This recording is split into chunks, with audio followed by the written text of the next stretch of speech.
Hello students, आज हम part 12 एक चरांक वाले समीकरण देखेंगे जिसको अंग्रेजी में कहते हैं इक्वेशन इन वन वेरिएबल। ये पार्ट हम देखने जा रहे हैं। इससे पहले हम पार्ट 11 स्तंभालेख के बारे में था, जिसमें हम प्रतिशत स्तंभालेख, विभाजित स्तंभालेख देखे और सांख्यिकी के प्रश्नों को भी हल किए। ये पार्ट अब पूरा हो चुका है। उसके ग्राफ का प्रैक्टिस करते रहना है जब तक एग्ज़ाम नहीं हो जाता है आप लोगों का, क्योंकि यह जो पार्ट है आगे 9वीं कक्षा के लिए भी बहुत ही उपयोगी है, इसलिए उसका रिवीजन करते रहे। अब हम पार्ट 12 देखने वाले हैं। पार्ट 12 का नाम एक चरांक वाले समीकरण है। तो सबसे पहले हम देखते हैं कि एक चरांक वाला समीकरण किसे कहते हैं। नाम में ही परिभाषा छिपा हुआ है कि ऐसा समीकरण जिसमें एक चरांक हो। पहले अभी पार्ट 6 में समझा दिया गया है कि चरांक, चर और अचर क्या होता है। चर जो बदलता रहता है, चर का मतलब होता है बदलना, और अचर अचर मतलब होता है स्थिर।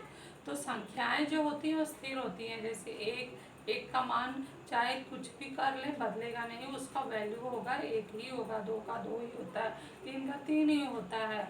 लेकिन जब हम X Y Z A B C D P Q R ऐसे शब्द लेते हैं तो इनकी जगह पर हम कोई भी मान सकते हैं कि एक्स एक भी हो सकता है, दो भी हो सकता है, तीन भी हो सकता है, -4 भी हो सकता है, -10 भी हो सकता है।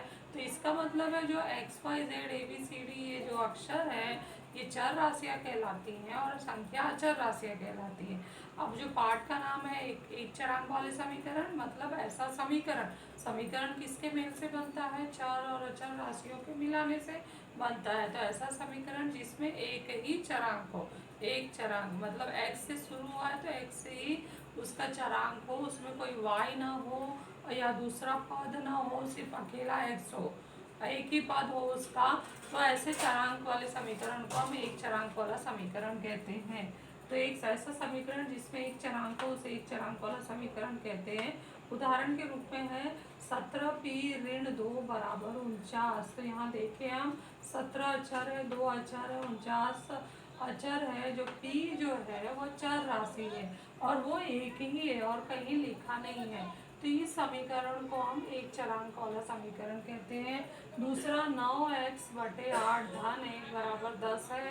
तो यहाँ 9/8, 1, 10 ये सब अचर राशियाँ हैं और x जो है वो चर राशि है और वो भी साथ में एक ही जगह लिखा गया, इसलिए एक चरांक वाला समीकरण है। तीसरा x ऋण 4 बराबर 3 है। तो 4 और 3 क्या है? अचर राशियाँ और x जो है चर है और वो अकेला है, तो एक चरांक वाला समीकरण ही कहलाता है। दूसरा प्रश्न है कि समीकरण का हल किसे कहते हैं। सॉल्यूशन ऑफ द इक्वेशन, यानी समीकरण को हम हल करेंगे तो उत्तर जो आएगा वो समीकरण का हल कहलाए। लेकिन ऐसे नहीं है। हम समीकरण में हम देखते हैं एक चरांक वाले समीकरण में एक चर होता है, उस चर का हम कुछ मान लेंगे और मान लेने पर यदि, जैसे यहाँ समीकरण का पक्ष समझ लो, ये सब आप कक्षा 7वीं में पढ़ चुके हो।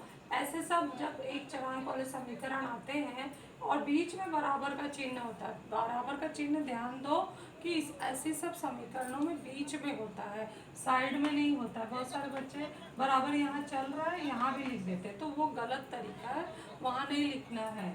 तो एक चरांक वाले समीकरण या वर्ग के समीकरण जो भी हो, युगपत समीकरण, उसमें बराबर का चिन्ह बीच में होता है। तो बराबर का चिन्ह बीच में होने से इस समीकरण का एक भाग ये बायां पक्ष है और ये दाहिना पक्ष है। यहाँ भी ये बायां पक्ष है और ये दाहिना पक्ष है, ये बायां पक्ष है और ये दाहिना पक्ष है।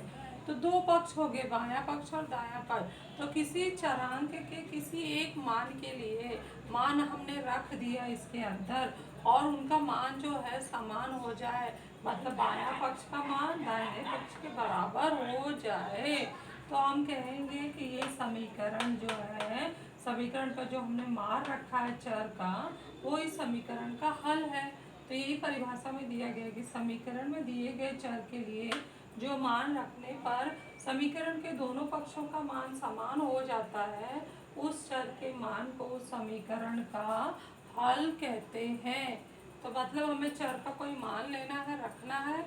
यदि बायां पक्ष दाहिने पक्ष के बराबर हो जाए तो जो चर का मान हमने लिया है वो समीकरण का हल कहलाएगा। समीकरण को हल प्राप्त करने के लिए कितनी क्रियाएं हैं, नाम लिखो और स्पष्ट करो। समीकरण का हल प्राप्त करने के लिए कुल 4 प्रकार की क्रियाएं हैं। पहला है दोनों पक्षों में समान संख्या मिलाना। तो उदाहरण, दोनों पक्षों में समान संख्या मिलाना। दो पक्ष होते हैं, बायां पक्ष और दाहिना पक्ष। तो जैसे ये इस प्रकार का समीकरण हो जिसमें x ऋण 2 बराबर 7 है, तो जब भी हम हल निकालते हैं हम सोचते हैं कि x से जो है एक तरफ हो जाए और संख्या सब दूसरी तरफ चला जाए, लेकिन दूसरी तरफ ऐसे ही नहीं चला जाएगा। उसे ले जाने के लिए हमें कोई ना कोई क्रिया अपनाना पड़ेगा। अब जैसे इस समीकरण में x के साथ 2 ऋणात्मक है, तो उसे हटाने के लिए हमें धन वाली क्रिया करनी होगी, यानी मिलाने वाली क्रिया। तो हम कौन सी क्रिया करेंगे, धन 2 यहाँ भी करेंगे और यहाँ भी करेंगे। तो धन 2 करने से क्या होता है, ये धन 2 और ऋण 2 कट जाएगा और वो 7 धन 2 हो जाएगा और मान आ जाएगा। तो जैसे दोनों पक्षों में समान संख्या मिलाने पर, तो यहाँ हम लिखेंगे दोनों पक्षों में दो मिलाने पर, लाने यानी छोड़ने पर, तो क्या होगा, x ऋण 2 धन 2 बराबर 7 धन 2। हमने ये जोड़ दिया तो ये हमारा मान क्या आ जाएगा, ये ऋण 2 धन 2 कट जाएगा विपरीत चिन्ह होने के कारण, और ये 7 और 2 जुड़ जाएंगे तो x बराबर हो गया 9। तो इस तरह से हमारे छोटे समीकरण का हल आ चुका है, x बराबर 9। x बराबर 9 इस समीकरण का हल है। और जैसे ही 9x का मान 9 यहाँ रखोगे तो 9 ऋण 2 7 आएगा, दाहिने पक्ष में 7, बाएं पक्ष में 7 और दाहिने पक्ष में 7, दोनों पक्ष समान हो गए, इसलिए इस समीकरण का हल 9 है। उसी तरह से दूसरी क्रिया कौन सी है, दोनों पक्षों में समान संख्या घटाने पर। उदाहरण के रूप में जैसे अब मैंने यहाँ लिया है x धन 4 बराबर 8 है, तो यहाँ x से मुझे 4 को हटाना है, तो 4 का चिन्ह देखना होगा। 4 का चिन्ह क्या है, धनात्मक है। हटाने के लिए हमें कौन सी क्रिया करनी होगी, ठीक उसकी विपरीत क्रिया करनी होगी। तो हमें क्या करना होगा, यहाँ धन दिया है तो हमें घटाना होगा। तो हम लिखेंगे समीकरण के दोनों पक्षों में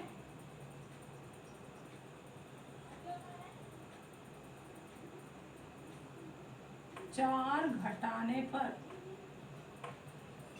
तो ये क्या हो जाएगा, x धन 4 ऋण 4 बराबर 8 ऋण 4 लिख दिया। अब क्या कट रहा है इसमें, तो हम देख रहे हैं कि धन 4 ऋण 4 समान है लेकिन विपरीत चिन्ह कट गया, तो फिर इसलिए x का मान क्या आ जाएगा, x बराबर 8 ऋण 4 मतलब 4। तो ये हमारा उत्तर आ चुका है, x बराबर 4। मान रख के दे सकते हो चेक करने के लिए तुम्हारा उत्तर सही है क्या, तो तुम मान रख के समीकरण देखो, x का मान 4 रखो, 4 धन 4 8 हो गया, बाएं तरफ 8 दाहिने तरफ 8, इसलिए ये जो x बराबर 4 समीकरण का हल है। तीसरा क्रिया है दोनों पक्षों में समान संख्या से गुणा करने पर। उदाहरण हम देखें तो x बटे 5 बराबर 6 है, तो x के साथ जो 5 है वो किस क्रिया में है, बटे में, यानी भाग की क्रिया है। तो x को हमें हटाना नहीं है, उसके साथ जो संख्या उसे हटाना होगा, क्योंकि यदि उत्तर चाहिए तो x के साथ कोई भी संख्या नहीं रखना है, सब पक्षांतर करके दूसरी तरफ ले जाना है। तो मुझे पक्षांतर करना होगा तो कोई ना कोई क्रिया यहाँ लिखना होगा। तो मैं यहाँ क्या लिखूंगी कि दोनों पक्षों में 5 क्या करेंगे, भाग का उल्टा क्या है, गुणा है, दोनों पक्षों में 5 गुणा करने पर, तो ये मैं क्रिया लिखूंगी यहाँ पर। तो यहाँ पर हम लिखेंगे दोनों पक्षों में 5 गुणा करने पर।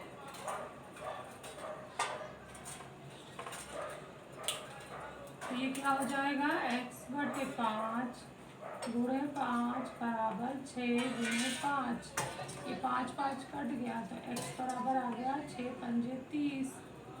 तो जो 30 है इस समीकरण का हल है। चेक कर सकते हो, यहाँ x की जगह पे 30 रखो, 30 बटे 5, 5 36, 6 और 6, 6 बराबर 6, बाएं पक्ष बराबर दाहिना पक्ष, इसलिए यह जो है x बराबर 30 इस समीकरण का हल है। चौथा है दोनों पक्षों में समान संख्या से भाग देना एक क्रिया है। तो ये क्रिया कब अपनाते हैं, उदाहरण देखो 7x बराबर 56, जब x के साथ कोई संख्या गुणे में हो तो उसे हटाना होगा, हटाने के लिए गुणे का विपरीत क्रिया भाग करना होगा। तो 7x बराबर 56 के लिए हम 7 दोनों तरफ भाग देंगे, दोनों पक्षों में 7 से भाग देने पर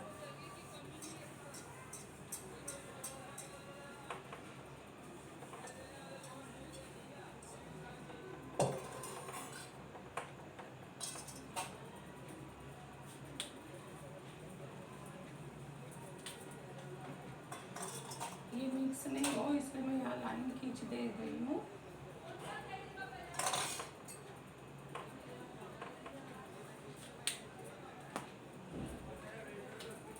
इसलिए 7x हमें भाग देना है 7 से, बराबर 56/7। तो 7 7 कट जाएगा, x बराबर 7 अट्ठे 56, 7 एक कम 7 8, तो ये 7 अट्ठे 56, तो x बराबर 8 आ गया। तो x का मान हम वापस यहाँ रख के देखते हैं सही उत्तर है क्या, तो यहाँ रखेंगे तो 8 आएगा, 7 गुणे 8 हो जाएगा, 7 अट्ठे 56, ये 56 बराबर 56 सही है, इसलिए हम कहेंगे x बराबर 8 इस समीकरण का हल है। तो इस तरह से ये बच्चों हमारा एक चरांक वाले समीकरण का हमने परिभाषा देखा है, उसका हल क्या होता है उसका परिभाषा देखा, और समीकरण का हल प्राप्त करने के लिए कौन कौन सी महत्वपूर्ण 4 क्रियाएं हैं, ये सब आप 7वीं कक्षा में पढ़ चुके हो। तो ये सब थोड़ा याद करने वाला भाग है जो रिवीजन के रूप में लिया गया है, तो उसको इसी तरह से आप लोगों को लिखना है। अब उसके बाद बच्चों क्या करना है कि बहुत ही इम्पोर्टेंट सवाल जो है पेज नंबर 76 और 77 पर दिए गए हैं, 5 उदाहरण दिए गए, 5 उदाहरण दिए गए, वो सभी आपको लिखना है अच्छे से ये क्रियाएं समझने के बाद, क्योंकि आप जैसे सवाल पढ़ोगे ना आपको आसानी से वो समझ में आते जाएंगे और वो पूरा अच्छे से लिख लेना। फिर अगला भाग हमारा क्या होगा, एक चरांक वाले समीकरण का हल ज्ञात करने का सवाल आएंगे। तो आओ जाने वाला भाग शुरू होगा, आओ जाने वाले में ही उदाहरण हमें दिए गए हैं जो मैं आप लोगों को हल करने के लिए दे रही हूँ। उसके बाद शुरू होगा प्रश्न संग्रह 12.1। प्रश्न संग्रह 12.1 में 2 प्रकार के प्रश्न है। क्वेश्चन 1 में कुछ 3 प्रश्न दिए गए, फिर क्वेश्चन 2 में दिए गए। क्वेश्चन 2 के जो प्रश्न है उसमें हमें समीकरण का हल ज्ञात करना डायरेक्ट, और यहाँ क्वेश्चन 1 में क्या है कि समीकरण का हल के लिए चर के 3 मान दिए गए, तीनों मान डालने बारी बारी से चेक करने कौन सा वाला मान समीकरण का हल है। समीकरण का हल कब होता है, जब बायां पक्ष दाहिने पक्ष के बराबर होता है। तो प्रत्येक समीकरण के बाद चर के लिए दिया गया मान उस समीकरण का हल है क्या निश्चित करें। तो ये पहला सवाल मैं यहाँ पर ली हूँ, बहुत ही आसान है, मुझे लगता है आप ये समझ के दूसरा और तीसरा भी कर सकते हैं, जरूर ट्राई करना। तो हम पहले पहला सवाल देखते हैं कि क्या इसमें करना है। तो यहाँ पर हम लिखते हैं पहले समीकरण x ऋण 4 बराबर 3 है, हम पहला वाला मान लगते हैं x बराबर ऋण 1 रखने पर, तो नंबर 1 डाल देते हैं। समीकरण 1 में रखने पर, समीकरण 1 में रखने के लिए हमें क्या करना होगा, x का मान क्या लिखना होगा, ऋण 1 फिर ऋण 4 बराबर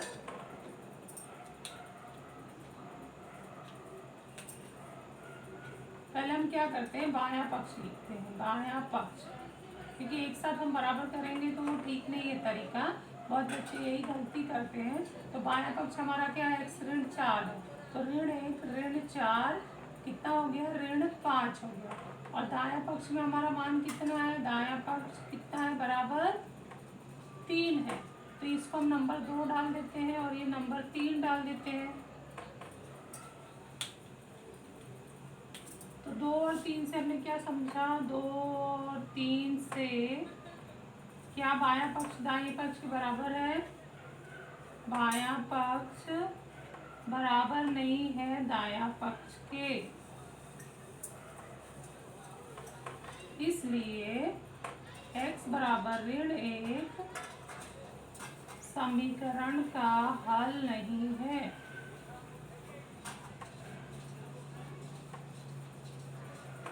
अब दूसरा आप लिखते हैं x बराबर 7 समीकरण 1 में रखने पर,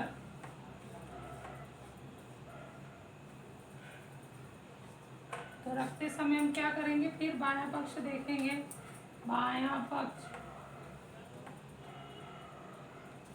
क्या है, समीकरण का बायां पक्ष x ऋण 4 है, तो x ऋण 4 की जगह पर हम क्या लिखेंगे, 7 ऋण 4 बराबर आ गया 3, इसको नंबर डाल देते हैं, 2 था और ये 3 था, तो इसको डाल देते हैं 4, फिर निकालते हैं दायां पक्ष,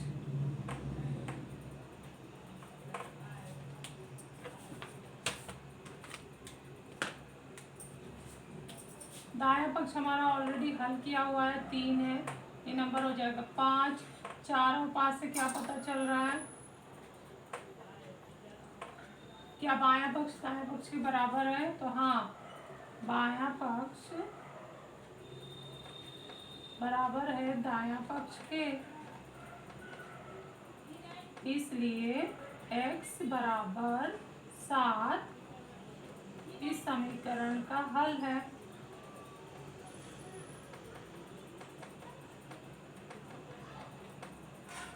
अब लास्ट वाला मान भी रख देते हैं, हम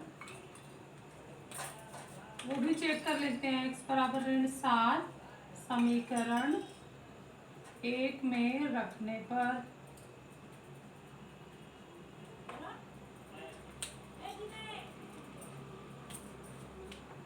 तो बायां पक्ष क्या होगा?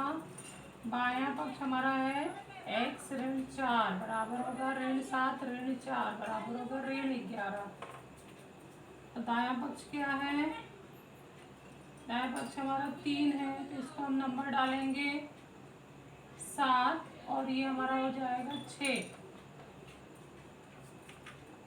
इसलिए 6 और 7 से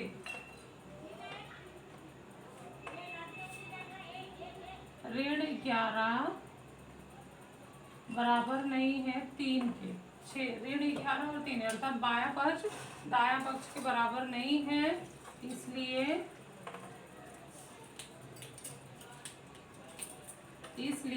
x बराबर ऋण 7 इस समीकरण का हल नहीं है, समीकरण का हल नहीं है।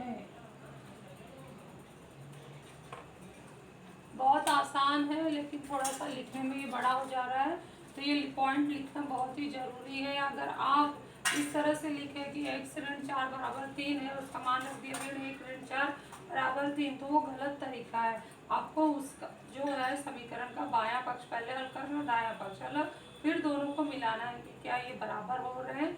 बराबर हो रहे हैं, यहाँ पर बराबर नहीं है, यहाँ बराबर हुए तो इसलिए समीकरण का हल है। फिर यहाँ ये बराबर नहीं हुए तो ये समीकरण का हल नहीं है।